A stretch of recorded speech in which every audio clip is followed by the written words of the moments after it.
Drag the Land Rover out today.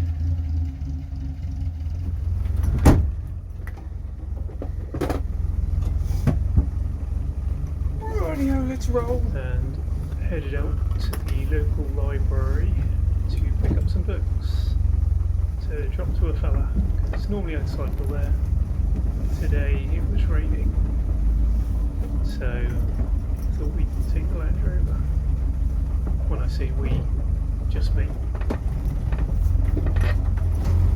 Through the metropolis of Catterstock.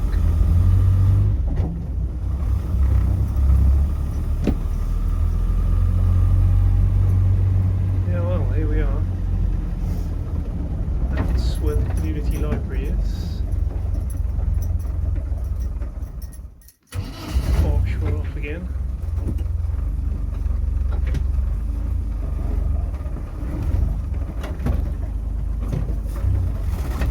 I don't think the camera mount that I made inside the Land Rover is particularly brilliant.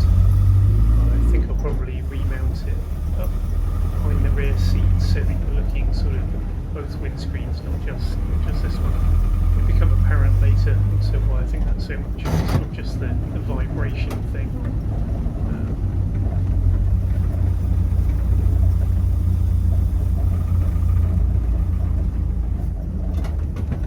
Traffic jam while someone gets out of their car. Yeah, that's right enough. Cheers.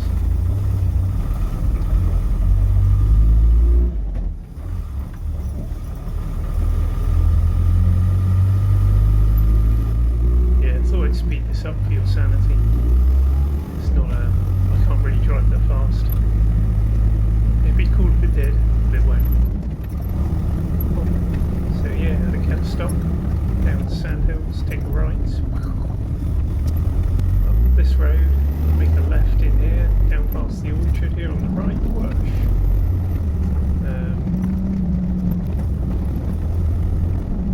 Yeah, this hill here is fun on a bike.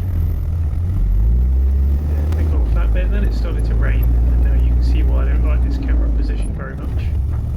Where it's right in front of the windscreen, you get all that. And then apparently it focuses on the windscreen, and then, oh man, what a palaver. So anyway, reached the fella's place. Dropped the books off. Winner. Couldn't be bothered to record on the way home. It was too much effort. So we just skipped to the next bit. And I fancied testing out the travel on the prop again. So this was just two-wheel drive, so it spun the rear wheel. So then this is what the prop shaft did. So I just sellotaped the duct tape foam into the engine bay. Got to focus it on the prop, so it's focused on the ground. There we go, that was that. So this is now in four-wheel drive. So now it's been to front wheel. So again, meh. And this was the prop shaft. Don't see a whole lot of moving. A little bit surprised. I don't know whether perhaps a little bank right on the side of the vehicle. I'm not sure. Didn't seem like very much movement that to me.